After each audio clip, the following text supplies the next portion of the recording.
أعوذ بالله من الشيطان الرجيم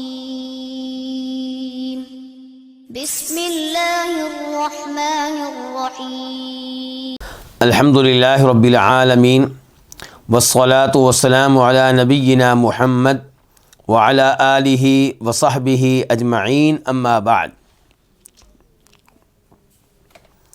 اللہ کے فضل و کرم سے آج ہم ایک دفعہ پھر نبی علیہ الصلاۃ والسلام کی احادیث کے ساتھ ہیں، اور کتاب کا نام ہے عمدۃ الاحکام۔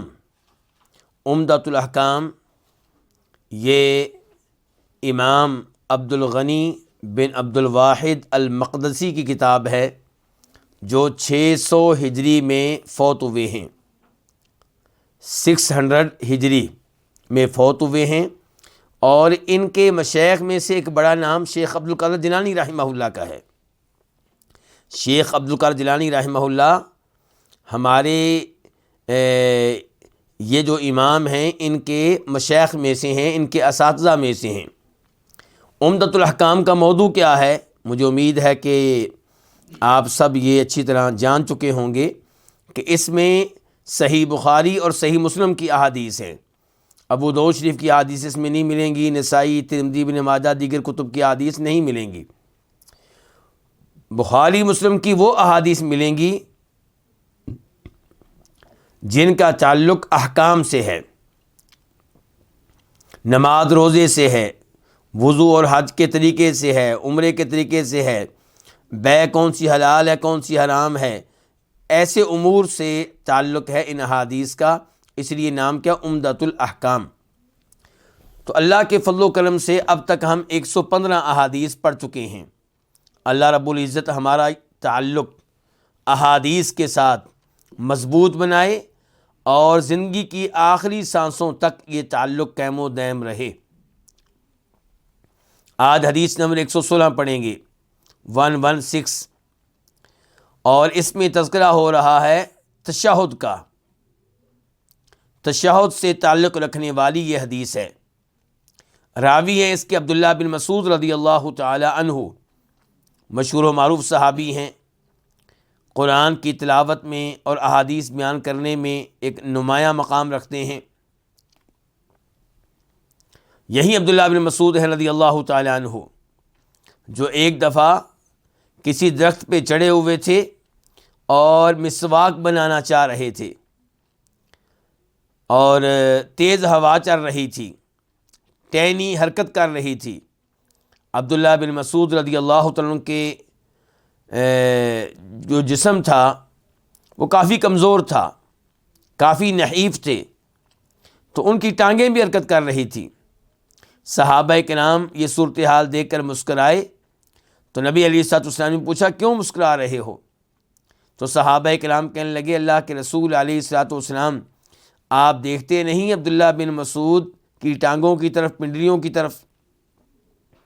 تو فرمایا نبی کریم صلی اللہ علیہ وسلم نے اس موقع پہ ان کی شان بیان کرتے ہوئے کہ عبداللہ بن مسعود کی یہ پنڈلیاں، یہ ٹانگیں روز قیامت احد پہاڑ سے زیادہ وزنی ہوں گی۔ تو یہ وزن کس چیز کا ہے؟ ایمان کا، نیک اعمال کا، تقوی پرہیزگاری کا۔ تو یہ ہے عبداللہ بن مسعود رضی اللہ تعالیٰ عنہ۔ قال، وہ کہتے ہیں علمنی رسول اللہ صلی اللہ علیہ وسلم التشہد، مجھے تعلیم دی، مجھے سکھایا نبی علیہ الصلوۃ والسلام نے۔ کیا سکھایا؟ تشہد، تشہد یعنی کہ تشہد کی دعا سکھائی، جو دعا اتحیات میں بیٹھ کے پڑھی جاتی ہے۔ کفی بین کفیہ، جب کہ میری ہتھیلی آپ کی دو ہتھیلیوں کے درمیان تھی، یعنی کہ نبی علیہ الصلوۃ والسلام نے پیار و محبت سے جناب عبداللہ بن مسعود کی ہتھیلی کو اپنی دو ہتھیلیوں کے بیچ میں رکھا ہوا تھا۔ اس سے اندازہ لگا سکتے ہیں کہ نبی علیہ الصلوۃ والسلام اپنے ساتھیوں کو، اپنے شاگردوں کو، اپنے صحابہ کو کس قدر پیار دیتے تھے، محبت دیتے تھے۔ کما یعلمنی السورۃ من القرآن، آپ نے مجھے تشہد سکھایا جب کہ میری ہتھیلی آپ کی دو ہتھیلیوں کے درمیان تھی، جیسے آپ مجھے قرآن کی کسی سورت کی تعلیم دیا کرتے تھے۔ یعنی کہ تشہد کی دعا سکھانے میں وہی اہتمام تھا جو اہتمام تب ہوا کرتا تھا جب آپ مجھے قرآن کریم کی کوئی نہ کوئی سورت سکھایا کرتے تھے۔ تو پتہ چلا قرآن کریم کی تعلیم کا بھی بہت اہتمام کرنا چاہیے، اور نبی علیہ الصلوۃ والسلام کی سکھائی ہوئی دعاؤں کا بھی بہت اہتمام کرنا چاہیے۔ یہاں پہ یہ وضاحت کر دوں کہ دعائے تشہد جو ابھی ہم پڑھنے لگے ہیں، اسے روایت کرنے والے صحابی کون ہیں؟ عبداللہ بن مسعود رضی اللہ تعالیٰ عنہ۔ دعائے تشہد دیگر صحابہ کرام سے بھی مروی ہے، وہ بھی روایت کرتے ہیں۔ مثال کے طور پہ عبداللہ ابن عباس، جناب عمر فاروق رضی اللہ تعالیٰ عنہ، عبداللہ بن عمر، ابو سعید خدری، جابر بن عبداللہ۔ لیکن وہ دعا کے وہ الفاظ جو عبداللہ بن مسعود نے نقل کیے ہیں نبی علیہ الصلوۃ والسلام سے، یہی وہ الفاظ ہیں جن پہ علماء کرام نے بہت اعتماد کیا ہے، جسے بہت سے ائمہ کرام نے اختیار کیا ہے۔ مثال کے طور پہ امام ابو حنیفہ، امام احمد، اور پھر یہ وہ الفاظ ہیں جو صحیح بخاری میں بھی آئے، صحیح مسلم میں بھی آئے۔ تو نبی علیہ السلام نے کیا الفاظ سکھائے دعائے تشہد میں عبداللہ ابن مسعود کو؟ التحیات للہ والصلوات والطیبات، السلام علیک ایھا النبی ورحمۃ اللہ وبرکاتہ، السلام علینا وعلی عباد اللہ الصالحین، اشہد ان لا الہ الا اللہ واشہد ان محمدا عبدہ ورسولہ۔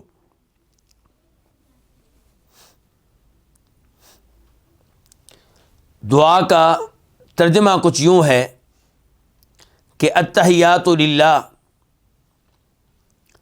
تمام قولی عبادات اللہ تعالیٰ کے لیے ہیں، یعنی کہ وہ عبادات جو زبان سے ادا ہوتی ہیں وہ ساری کی ساری کس کے لیے ہیں؟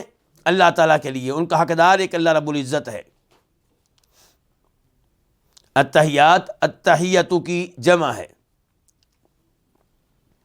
والصلوات، اور تمام بدنی عبادات، جسمانی عبادات، وہ بھی کس کے لیے ہیں؟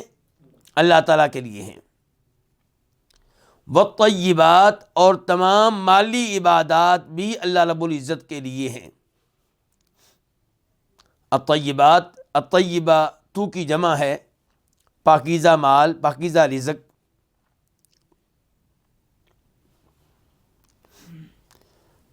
تو ان تین الفاظ سے پتہ چلا ہر عبادت کے لائق، ہر عبادت کا حقدار کون ہے؟ تنہا اللہ رب العزت، عبادت قولی ہو یا جسمانی ہو یا مالی۔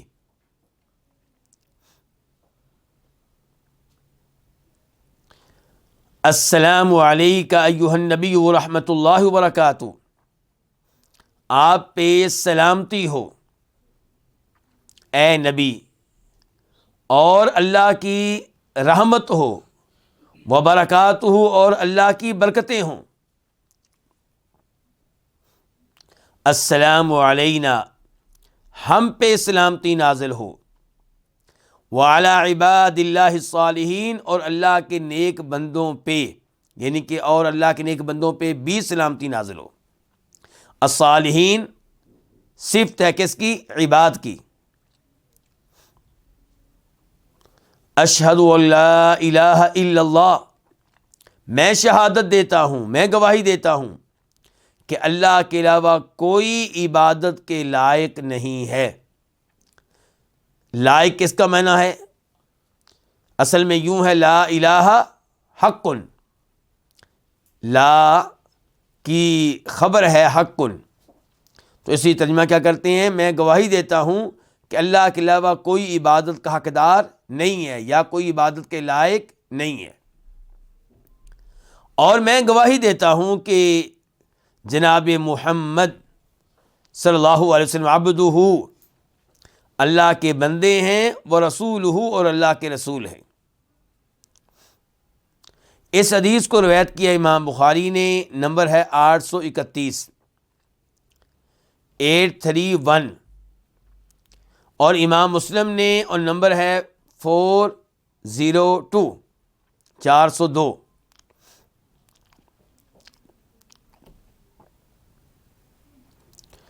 وفی لفظ، اور ایک لفظ میں یوں ہے کہ اذا قعد احدکم للصلاۃ، جب تم میں سے کوئی بیٹھے للصلاۃ، نماز کے لیے، یعنی کہ دورانی نماز جب بیٹھنے کا وقت آ جائے، فلیقل، پس چاہیے کہ وہ کہے، کیا کہے؟ التحیات للہ، یعنی کہ پوری یہ دعا پڑھے، وذکرہ الی آخرہ، اور پھر ان کا تذکرہ کیا دعا کے آخر تک۔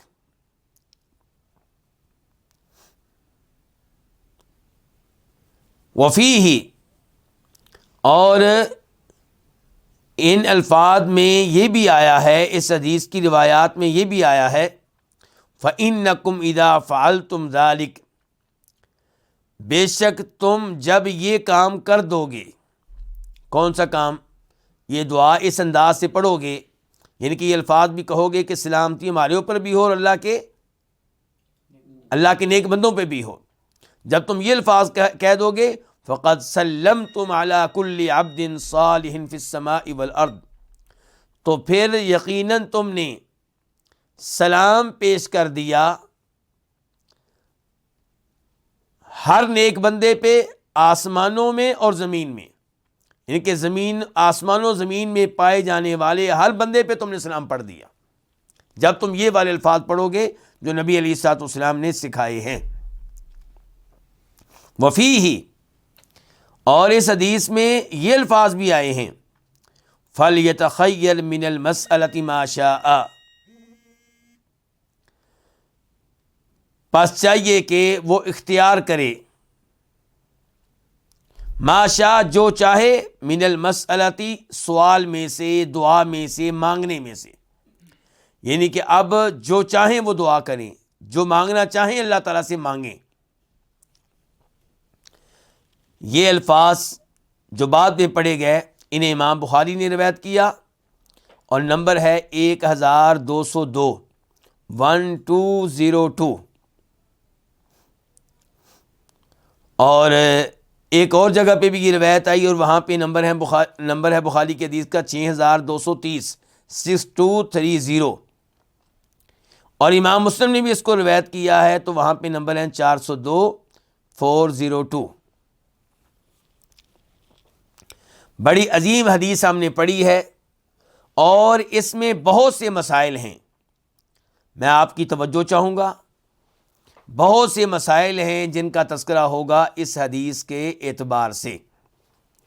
ایک تو یہ کہ آپ نے سنا ہوگا، کئی دفعہ آپ کو پوسٹ بھیجی گئی ہوگی کہ کیا آپ جانتے ہیں کہ دعائے تشہد، دعائے تحیات کا پس منظر کیا ہے؟ پوسٹ میں لکھا ہوتا ہے کہ ہوا یوں تھا کہ جب نبی علیہ الصلوۃ والسلام معراج پہ گئے تو آپ نے وہاں پہنچ کر اللہ رب العزت کی تعریف میں یہ الفاظ کہے، التحیات للہ والصلوات والطیبات، کہ تمام قولی عبادات، تمام جسمانی عبادات، تمام مالی عبادات کس کے لیے ہیں؟ اللہ تعالیٰ کے لیے، ان سب کا حقدار ایک اللہ تعالیٰ ہے۔ یہ الفاظ جب آپ نے کہے اللہ کی شان میں، اللہ کی تعریف میں، تو اللہ رب العزت نے کہا السلام علیکہ ایھا النبی ورحمۃ اللہ وبرکاتہ، کہ اے نبی آپ پہ سلامتی نازل ہو اور اللہ کی رحمتیں ہوں اور اللہ کی برکتیں ہوں۔ یہ الفاظ کس کے ہو گئے؟ اللہ رب العزت کے۔ تو پھر نبی علیہ الصلوۃ والسلام نے کہا السلام علینا وعلی عباد اللہ الصالحین، کہ سلامتی ہمارے اوپر بھی ہو اور اللہ کے تمام نیک بندوں کے اوپر بھی ہو۔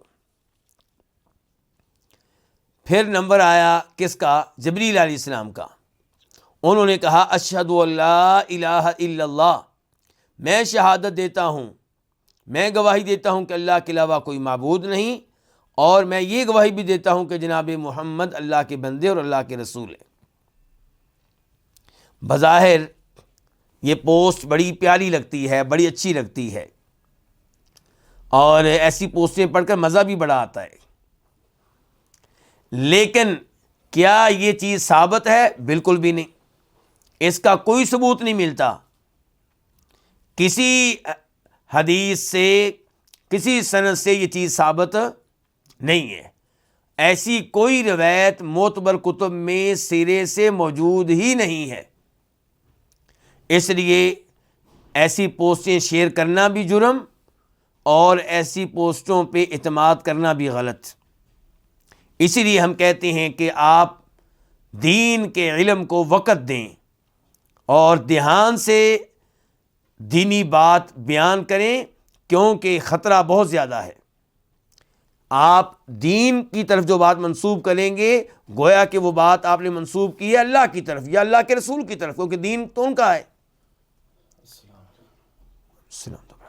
تو اس لیے اس معاملے میں بڑی احتیاط کی ضرورت ہے۔ تو یہ چیز کیا ہے؟ غلط ہے بالکل، اور اس کا کوئی ثبوت نہیں ملتا۔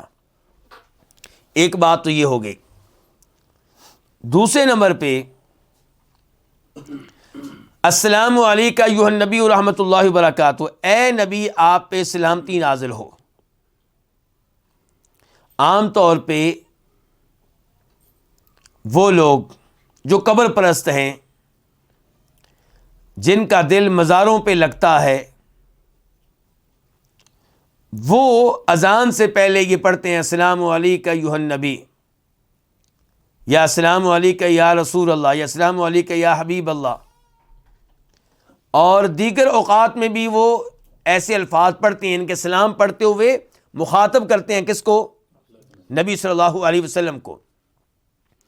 اور ہمارے سلفی علماء کرام، ہمارے اہل حدیث علماء کرام کہتے ہیں کہ تمہارا یہ عمل غلط ہے۔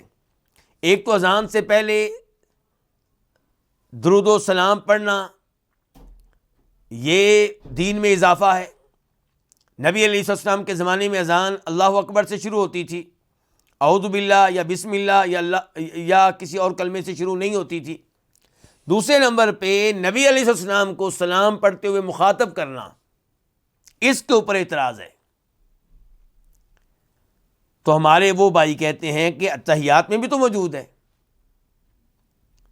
اتحیات میں تو آپ بھی پڑھتے ہیں اے نبی آپ پہ سلام ہو، ہم پڑھتے ہیں تو آپ اعتراض کرتے ہیں۔ تو پہلی بات یہ کہ ہمارا اعتراض ان کے اوپر کیوں ہے؟ اس لیے کہ وہ یہ الفاظ پڑھتے ہوئے عقیدہ رکھتے ہیں کہ نبی علیہ السلام ہمارے الفاظ سن رہے ہیں، بلکہ یہ عقیدہ بھی وہ رکھتے ہیں کہ آپ موجود ہیں، حاضر ناظر ہیں، اور ہمیں ان کے ان دونوں عقائد پہ اعتراض ہے۔ دونوں عقائد غلط ہیں۔ قرآن کریم بالکل واضح ہے اس معاملے میں کہ جو بھی فوت ہو گیا، جو بھی قبر میں چلا گیا، اسے آپ اپنی آواز نہیں سنا سکتے، سوائے اس کے کہ جب مردے کو دفن کر کے واپس آتے ہیں تو ہمارے قدموں کی آڑ کو سنتا ہے۔ یا نبی علیہ السلام نے بطور معجزہ بدر میں قتل ہونے والے کفر کے سرداروں کو اپنی گفتگو سنائی تھی، اور یہ معجزہ ہے۔ معجزہ تو خاص ہوتا ہے کس کے ساتھ؟ نبی کے ساتھ صلی اللہ علیہ وسلم۔ جہاں تک تعلق ہے اس دعا کا، تو یہ بات ذہن میں رہے کہ ہم جب یہ دعا پڑھتے ہیں، آپ کو مخاطب کر رہے ہوتے ہیں اے نبی آپ پہ سلامتی ہو، ہمارا عقیدہ یہ نہیں ہوتا کہ آپ موجود ہیں، ہمارا عقیدہ یہ نہیں ہوتا کہ آپ خود سن رہے ہیں، ہمارا عقیدہ یہ ہوتا ہے کہ ہمارا یہ سلام فرشتوں کے ذریعے آپ تک پہنچتا ہے، اور یہ دوسری صحیح حدیث سے ثابت ہے۔ نسائی شریف کی حدیث ہے، فرماتے ہیں نبی کریم صلی اللہ علیہ وسلم ان للہ ملائکۃ سیاحین فی الارض یبلغونی من امتی السلام، اللہ کے فرشتے زمین میں گھوم پھر رہے ہیں، وہ مجھے میری امت کی طرف سے سلام پہنچاتے ہیں۔ اور یہ بھی ذہن میں رہے، سلام آپ پہ پڑھا جائے، اسلام آباد میں بیٹھ کر یا دلی میں بیٹھ کر یا لندن میں بیٹھ کر یا مدینہ میں بیٹھ کر یا مکہ میں بیٹھ کر، جدھر سے بھی پڑھیں، سلام فرشتوں کے ذریعے ہی آپ تک پہنچے گا۔ براہ راست سننے والی کوئی بھی حدیث صحیح سند کے ساتھ نبی علیہ الصلوۃ والسلام سے مروی نہیں ہے، ایسی کوئی حدیث آپ سے ثابت نہیں ہے۔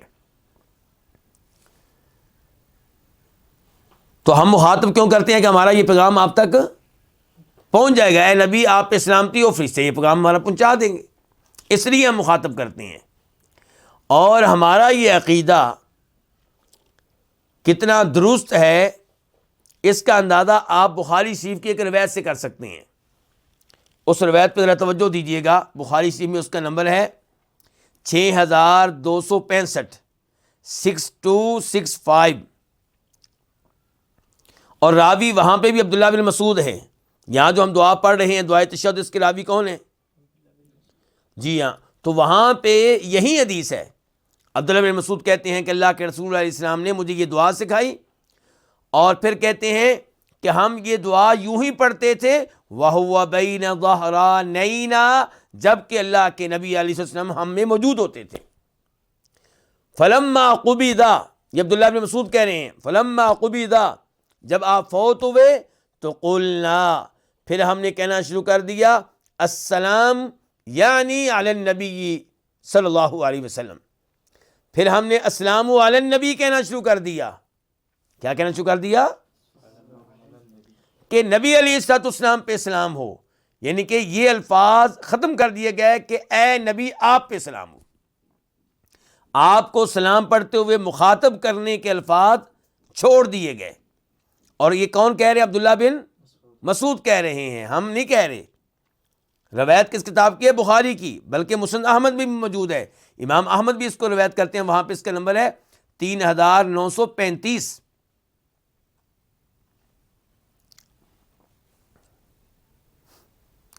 تو صحابہ کرام کے اس عمل سے ہمارے عقیدے کی تائید ہوئی۔ کیا عقیدہ؟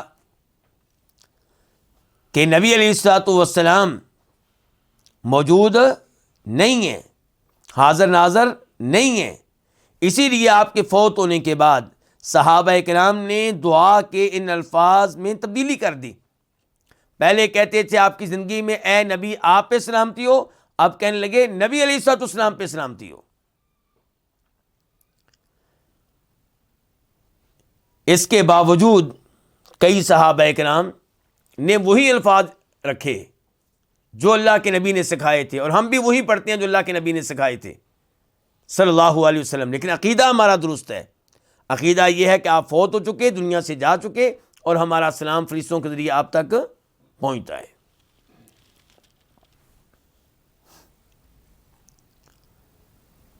ہمارے آج کے مسائل میں سے ایک مسئلہ یہ ہے کہ نبی علیہ السلام نے جب یہ دعا سکھائی تو فرمایا کہ جب تم یہ الفاظ کہو گے تو اللہ کے ہر بندے پہ سلام پہنچ جائے گا، وہ آسمانوں میں ہو یا زمین پہ۔ اس کا پس منظر کیا ہے؟ اصل میں صحابہ کرام پہلے اتحیات میں یوں کہتے تھے السلام علی جبریل و میکال، سلام ہو جبریل علیہ السلام پہ، میکائیل علیہ السلام پہ، السلام علی فلان و فلان، اس پہ بھی سلام ہو، اس پہ بھی سلام ہو، اس پہ بھی سلام ہو۔ اور یہ بخاری میں آیا ہے، 831 نمبر حدیث ہے، 831۔ تو نبی علیہ الصلوۃ والسلام نے اسی لیے یہ دعا سکھائی، فرمایا یہ کہہ دینا کافی ہے السلام علینا وعلی عباد اللہ الصالحین، سلامتی ہو ہم پہ اور اللہ کے نیک بندوں پہ۔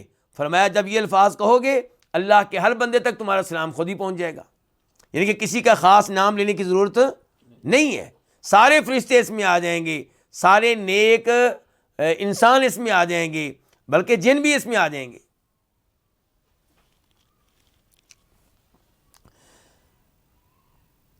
اس حدیث کے مسائل میں سے ایک مسئلہ یہ بھی ہے کہ کیا یہ دعا خاص ہے آخری اتحیات کے ساتھ، یا 4 رکعتوں والی نماز ہو تو درمیان والے اتحیات میں بھی یہ دعا پڑھیں گے؟ تو جواب یہ ہے کہ دونوں کے لیے یہ دعا ہے، یہ دعا دونوں کے لیے ہے۔ اور 2 رکعتوں کے بعد جو تشہد ہوتا ہے وہ بھی واجب ہے۔ وہ کیا ہے؟ واجب ہے۔ یہ بڑی اہم بات ہے، کیونکہ بہت سے علماء کرام کا فتویٰ یہ کہ واجب نہیں، سنت ہے، جبکہ صحیح موقف کیا ہے کہ یہ کیا ہے؟ واجب ہے۔ آئیے اس کی دلیل پہ غور کرتے ہیں۔ دلیل ہے رفاع بن رافع کی حدیث، ابو داؤد شریف میں آئی ہے۔ ابو داؤد شریف میں اس کا نمبر ہے 860 اور راوی ہے رفاع بن رافع، اور یہ حدیث ہے اس صحابی کے بارے میں جنہوں نے نبی علیہ الصلوۃ والسلام کی موجودگی میں 3 بار نماز پڑھی، اور تینوں بار آپ نے کہا تھا تمہاری نماز نہیں ہوئی۔ اسے کیا کہتے ہیں؟ مسیء الصلاۃ۔ تو مسیء الصلاۃ کی روایت عام طور پہ بیان کرتے ہیں ابو ہریرہ رضی اللہ تعالیٰ عنہ، لیکن اس کی ایک روایت رفاع بن رافع بھی بیان کرتے ہیں۔ تو جب وہ بیان کرتے ہیں تو ابو داؤد شریف میں کہتے ہیں کہ اللہ کے نبی نے اس صحابی کو جب نماز کا طریقہ سکھایا تو آپ نے کہا تھا فَإِذَا جَلَسْتَ فِي وَسَطِ الصَّلَاةِ، جب تم بیٹھو نماز کے درمیان میں، یعنی کہ درمیان تشہد میں، تحیات میں، فَاطْمَئِنْ، تو سکون سے بیٹھ جاؤ، اطمینان سے، تسلی سے بیٹھ جاؤ، وَافْتَرِشْ فَخِذَكَ الْيُسْرَىٰ، اور اپنی بائیں ران کو بچھا لو، ثُمَّ تَشَہَّدْ، پھر کیا کرو؟ دعائے تشہد پڑھو، پھر دعائے تشہد پڑھو، حکم دے رہے ہیں آپ علیہ الصلوۃ والسلام۔ شیخ البانی رحمہ اللہ فرماتے ہیں اس حدیث پہ تبصرہ کرتے ہوئے وَفِيهِ دَلِيلٌ عَلَى وُجُوبِ التَّشَهُّدِ فِي الْجُلُوسِ الْأَوَّلِ، اس حدیث سے پتہ چلا کہ پہلی بار جب آپ بیٹھتے ہیں تو وہاں دعائے تشہد پڑھنا واجب ہے، اور جب دعائے تشہد پڑھنا واجب ہے تو شیخ البانی کہتے ہیں پتہ چلا کہ پھر بیٹھنا بھی واجب ہے، کیونکہ بیٹھیں گے تو تشہد پڑھیں گے نا۔ کہتے ہیں لِأَنَّهُ مَا لَا يَقُومُ الْوَاجِبُ إِلَّا بِهِ فَهُوَ واجب۔ تمام المنہ میں یہ الفاظ ہیں شیخ البانی رحمہ اللہ کے، اور ان کا موقف بھی یہی ہے کہ پہلا تحیات جو ہے وہ کیا ہے؟ واجب ہے۔ اسی لیے آپ لوگوں نے وہ روایت سنی ہوگی بخاری شریف کی حدیث کہ ایک دفعہ آپ نے 4 رکعتوں والی نماز پڑھائی، 2 رکعتوں کے بعد جو التحیات تھا، تشہد تھا، وہ بیٹھنا بھول گئے، کھڑے ہو گئے، تو پھر آپ نے کیا کیا تھا؟ سجدہ صاف کیا تھا۔ اس سے بھی پتہ چلتا ہے کہ یہ التحیات جو ہے یہ واجب ہے۔ یہ ہمارا مسئلہ حل ہوا۔ اب ہم دیگر مسائل کی طرف آتے ہیں۔ دیگر مسائل میں سے ایک مسئلہ یہ ہے کہ کیا پہلے تشہد میں درود پڑھا جائے گا نبی علیہ الصلوۃ والسلام پہ؟ یہ بھی بہت بڑا مسئلہ ہے۔ ہمارے حنفی بھائی پہلے تشہد میں درود پڑھنے کے قائل نہیں ہیں، بلکہ اس عمل پہ وہ ناراض ہوتے ہیں۔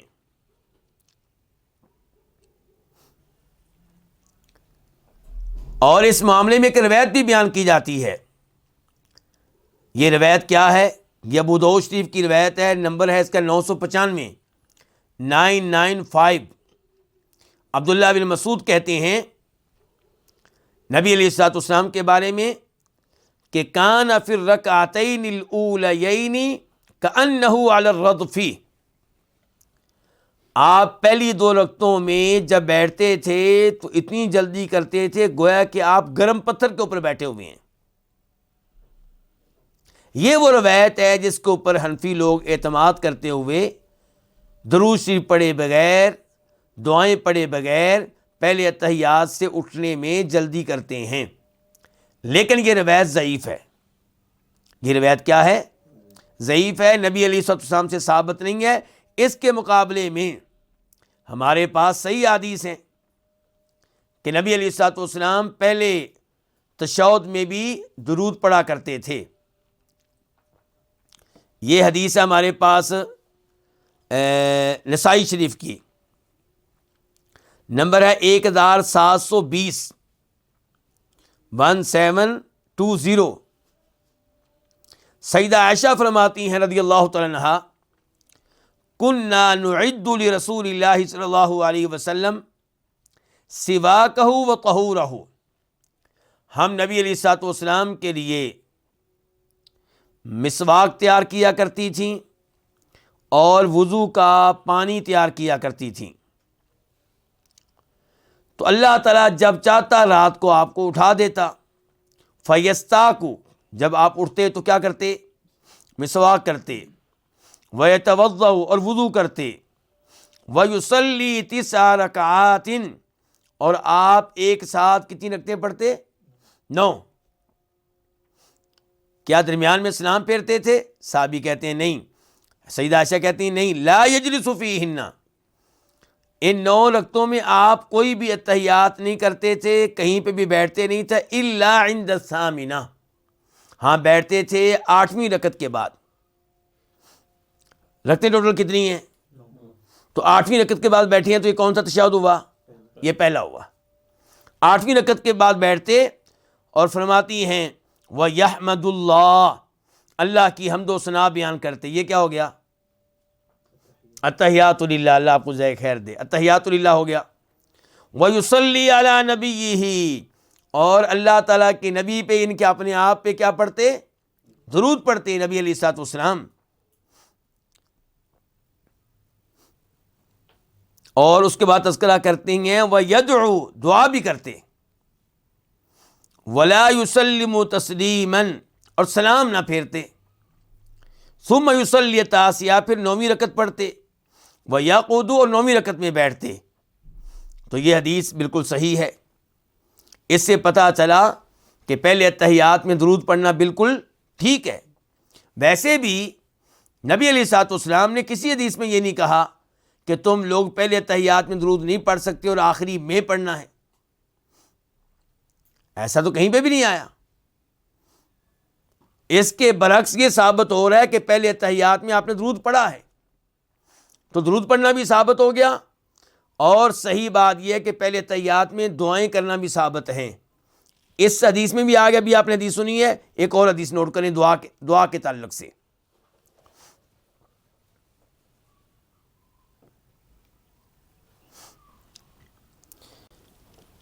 یہ حدیث اس کو روایت کیا ہے امام احمد نے اپنی مسند میں 4160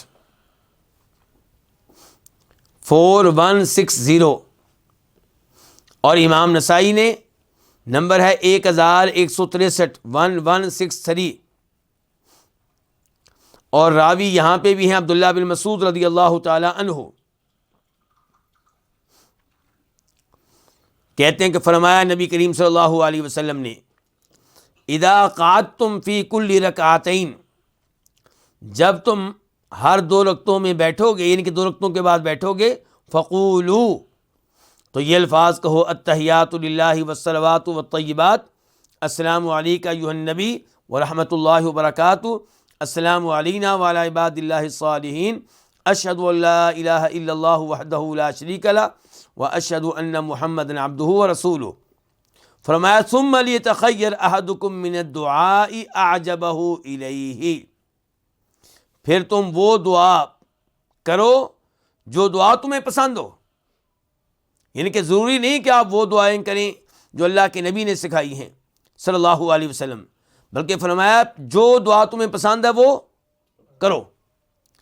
فَلْيَدْعُ بِهِ رَبَّهُ عَزَّ وَجَلَّ، جو دعا کرنی ہے آپ اللہ تعالیٰ سے کریں۔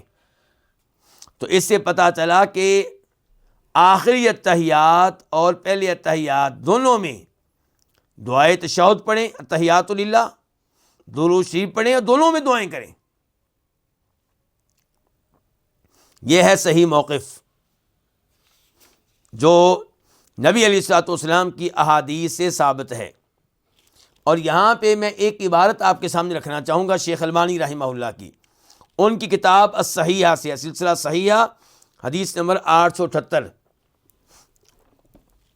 وہاں پہ شیخ البانی رحمہ اللہ فرماتے ہیں، یہی حدیث ذکر کرنے کے بعد جو بھی میں نے آپ کے سامنے رکھی تھی، کہتے ہیں وفی الحدیث فائدۃ ہامہ، اس حدیث میں بڑا اہم فائدہ ہے، وہی مشروعیت الدعاء فی التشہد الاول، اور وہ یہ کہ پہلے تشہد میں بھی دعا کرنا درست ہے، شریعت کے عین مطابق ہے۔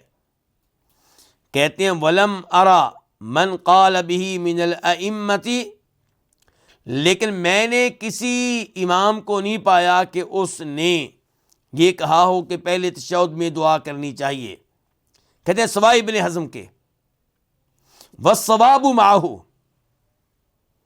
اور درست موقف کس کا ہے؟ ابن حزم کا۔ کہتے ہیں وَإِنْ كَانَ هُوَ اسْتَدَلَّ بِمُطْلَقَاتٍ يُمْكِنُ لِلْمُخَالِفِينَ رَدُّهَا بِنُصُوصٍ أُخْرَى، اگرچہ امام ابن حزم نے جو دلائل دیے ہیں وہ عام دلائل ہیں، یعنی کہ وہ کہتے ہیں جو طریقہ آخری تشہد کا وہی طریقہ پہلے تشہد کا، یعنی کہ یہ خاص دلیل جو یہاں پہ ہم نے پیش کی ہے، شیخ البانی کہتے ہیں یہ ابن حزم پیش نہیں کر سکے، لیکن بات ان کی ٹھیک ہے۔ آگے چل کے کہتے ہیں، اب شیخ البانی وعدے کر چکے کہ دعا پہلے تشہد میں کریں، حدیث موجود ہے، صحیح ہے، واضح ہے، لیکن کسی امام نے یہ بات بیان نہیں کی، فقہی کتب میں بھی یہ بات آپ کو ملے گی نہیں، اس لیے کہتے ہیں والحدیث دلیل من عشرات الادلہ، یہ حدیث دلیل ہے ان دسیوں دلائل میں سے ایک دلیل ہے، علی ان الکتب المذہبیہ، کہ جو مذہبی کتب ہیں، حنبلیوں کی کتابیں، حنفیوں کی کتابیں، شافعیوں کی کتابیں، مالکیوں کی کتابیں، قد فاتہا غیر قلیل من ہدی خیر البریۃ صلی اللہ علیہ وسلم، ان میں بہت سی ایسی باتیں ہیں جو نبی علیہ الصلوۃ والسلام سے ثابت ہیں لیکن ان میں موجود نہیں ہیں۔ فہل فی ذلک ما یحمل المتعصب علی الاہتمام بدراست سنہ، کیا میری یہ بات پڑھنے کے بعد یہ جو متعصب لوگ ہیں، حنفی متعصب لوگ یا حنبلی متعصب لوگ یا شافعی متعصب لوگ یا مالکی متعصب لوگ، کیا ان کو جوش آئے گا؟ کیا اس سے ان میں یہ جذبہ پیدا ہوگا کہ یہ براہ راست نبی علیہ السلام کی حدیث پڑھیں، والاستنارۃ بنورہا، وہاں سے روشنی حاصل کریں، لعل وعسا، کیا کہتے ہیں آخر میں؟ شاید یہ کام ہو جائے، شاید یہ ہمت کریں، شاید یہ اپنا لیول بلند کریں اور آئیں نبی علیہ السلام کی حدیث کی طرف، ان کے فقہی کتب پہ اکتفا کر کے یہ بیٹھ گئے۔ تو الحمدللہ اللہ تعالیٰ نے ہمیں توفیق دی ہے، سلفیوں کو، اہل حدیث علماء کرام کو، کہ وہ کوشش کرتے ہیں کہ خود بھی اور پبلک کو بھی جوڑیں، کس کے ساتھ؟ نبی علیہ السلام کی احادیث کے ساتھ۔ جو خیر و برکت آپ کے الفاظ میں ہے، جو نور، جو سکون نبی علیہ السلام کے الفاظ میں ہے، وہ دیگر مؤلفین کے الفاظ میں نہیں ہے۔ آپ کی حدیث پڑھتے ہوئے ایک سکون ملتا ہے، اور ایسی مجلس میں انشاءاللہ اللہ کی طرف سے رحمتیں نازل ہوتی ہیں، جہاں براہ راست نبی علیہ السلام کی حدیث پڑھی جا رہی ہو اور اس سے دین سیکھا جا رہا ہو، اس سے دین لیا جا رہا ہو۔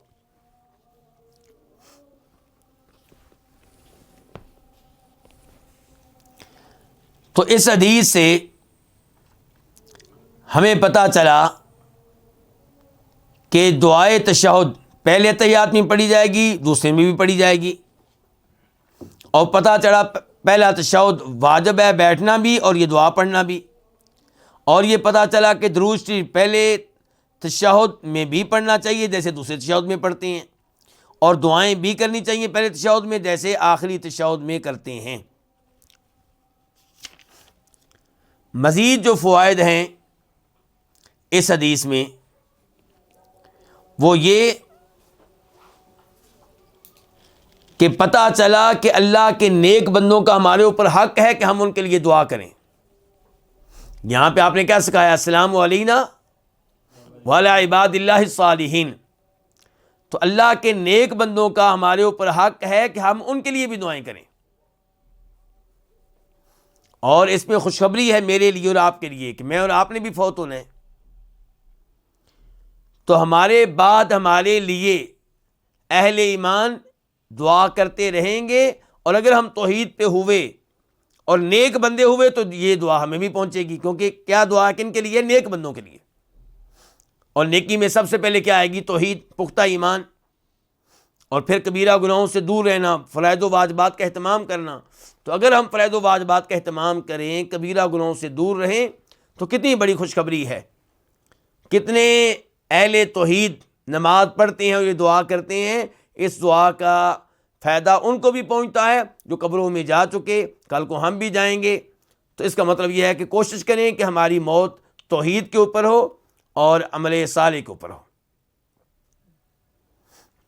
تو یہ بہت بڑی خوشخبری ہے۔ اور آپ جانتے ہیں اس سے پہلے کہ فرشتے بھی دعا کرتے ہیں کن کے لیے؟ اہل ایمان کے لیے۔ الذین یحملون العرش ومن حولہ یسبحون بحمد ربہم، آگے وَيَسْتَغْفِرُونَ لِلَّذِينَ آمَنُوا، دعائے مغفرت کرتے رہتے ہیں فرشتے کن کے لیے؟ اہل ایمان کے لیے۔ تو ضرورت اس بات کی ہے کہ ہم اپنے ایمان کی حفاظت کریں اور اس معاملے میں اللہ سے مدد مانگیں اور اپنی اولاد کے ایمان کی حفاظت کریں۔ آج کے درس میں اسی دعا پہ ہی اور اسی پہ اکتفا کیا جائے گا، کیونکہ اسی میں کافی سارے مسائل تھے۔ درود شریف والی حدیث بعد میں آ رہی ہے، لیکن اس کے اپنے بہت سارے مسائل ہیں، اس لیے میں نے چاہا کہ ان مسائل کو الگ ایک درس میں رکھا جائے، اور یہ جو آج کی حدیث ہے اس کا مستقل درس ہو۔ اور یہاں میں آخر میں یہ فائدہ بیان کر دوں، حافظ ابن حجر رحمہ اللہ کی طرف سے فتح الباری میں فرماتے ہیں کہ یہ جو عبداللہ بن مسعود نے کہا ہے کہ جب نبی علیہ السلام فوت ہو گئے تو ہم کیا کہتے تھے؟ السلام علی النبی، کہتے ہیں کہ یہ الفاظ امام عبدالرزاق اپنی مصنف میں بھی لے کر آئے ہیں، اور وہاں پہ زیادہ صراحت کے ساتھ یہ الفاظ آئے ہیں۔ تو بار بار ان روایات سے اس عقیدے کی تائید ہو رہی ہے جو عقیدہ سلفی علماء کرام کا ہے، اور جس عقیدے کو علماء اہل حدیث بیان کرتے ہیں۔ اللہ رب العزت ہمیں درست عقیدے پہ رکھے، ایمان پہ رکھے، اور نبی علیہ السلام کی احادیث کے ساتھ جوڑ کر رکھے۔ آج یہیں پہ اکتفا کرتے ہیں، ایک عرصے کے بعد یہ پہلا درس تھا، انشاءاللہ آئندہ درس میں ملاقات ہوگی۔ وصلی اللہ تعالی علی نبینا محمد وعلی آلہ وصحبہ اجمعین۔